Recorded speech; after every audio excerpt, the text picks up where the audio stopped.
In April 1898, the United States declared war on Spain. 4 months later, America controlled the Philippines and Guam in the Pacific and Cuba and Puerto Rico in the Atlantic. The war is usually remembered through a few iconic images. An American battleship, the USS Maine, exploded in the Havana harbor in February of that year, killing 266 sailors.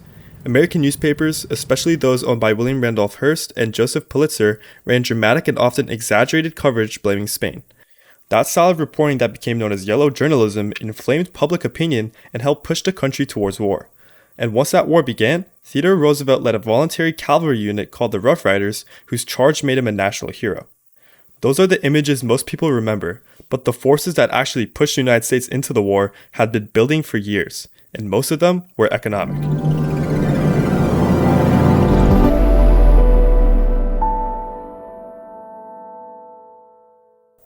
By the 1890s, American investors had about $50 million invested in sugar plantations in Cuba, and around 90% of Cuba's sugar was being exported to the United States.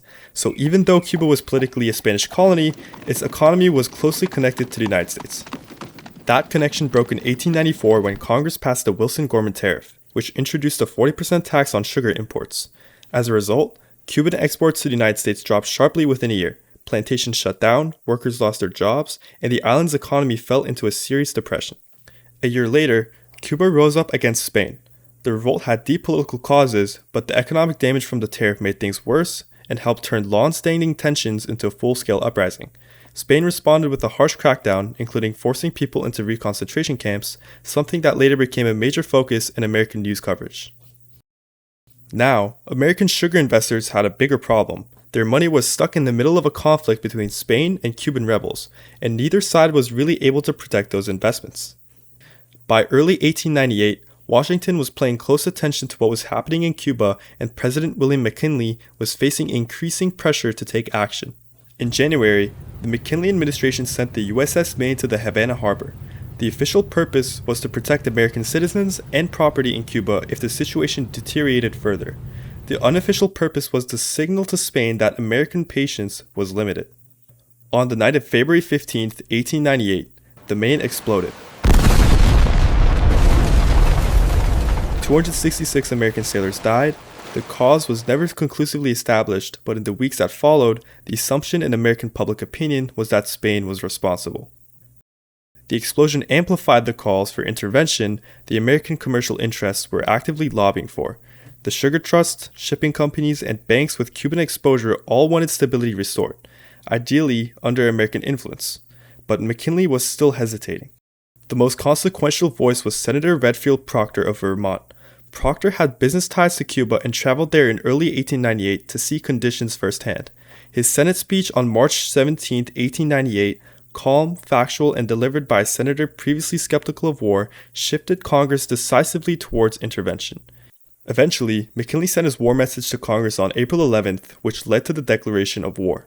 While the war was officially about Cuba, America's first major battle against Spain took place in the Philippines, on the other side of the world. 6 days after Congress declared war, Commodore George Dewey destroyed the Spanish fleet at Manila Bay. Dewey had been pre-positioned there for months under orders from Assistant Secretary of the Navy Theodore Roosevelt to prepare for the campaign. For American naval strategists, the real prize in the Pacific was access to China. An American naval base in the Philippines would provide a coaling station for merchant and military ships and a staging ground for American commercial expansion into East Asia. The underlying thinking was that the national prosperity depended on the overseas markets, and overseas markets required naval bases along major shipping routes. When the war ended, the United States paid Spain $20 million to acquire sovereignty over the Philippines. But not everyone agreed with these expansionist policies. Well-known figures like Mark Twain, Andrew Carnegie, and former President Grover Cleveland founded the American Anti-Imperialist League in 1898 to oppose the annexation of the Philippines. Carnegie even reportedly offered to personally pay the $20 million the US gave Spain if it meant the Philippines could become independent instead of being annexed. The opponents argued building an empire was expensive, and that a country like the United States should stay true to the principles it claimed to be defending in Cuba and shouldn't be buying colonies. In the end, they lost the political fight. But the debate they started about whether the United States should focus on geographic expansion or stick to its founding values continued to influence American foreign policy for the next 50 years. About a month after Congress declared war, Theodore Roosevelt resigned from the Navy Department to form a volunteer cavalry unit called the Rough Riders and led them in Cuba.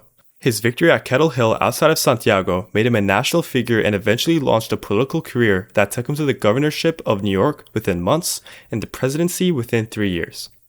There is an interesting irony in what came next. Roosevelt spent much of his presidency aggressively regulating the monopolies and the trusts that concentrated the industrial capital of the Gilded Age. He actually earned the Trustbuster nickname, fighting with the big businesses like the Sugar Trust that he indirectly helped by ending the war quickly and by preventing any further damage to their supply chain and profit margins. Whether Theodore Roosevelt made that connection or not, the historical record makes it hard to avoid. The war that launched his career and the trust he spent his presidency fighting were products of the same Gilded Age economic motivation. Roosevelt stood at the center of both stories, which is perhaps why his presidency remains as one of the most complicated attempts in American history to reform a system from the inside. The Spanish-American War ended up achieving the economic goals the United States had been aiming for. American investments in Cuban sugar were protected under the new system that was put into place. At the same time, gaining control over the Philippines gave the United States an important base in the Pacific, which made it easier to grow trade in East Asia a lot over the next decade.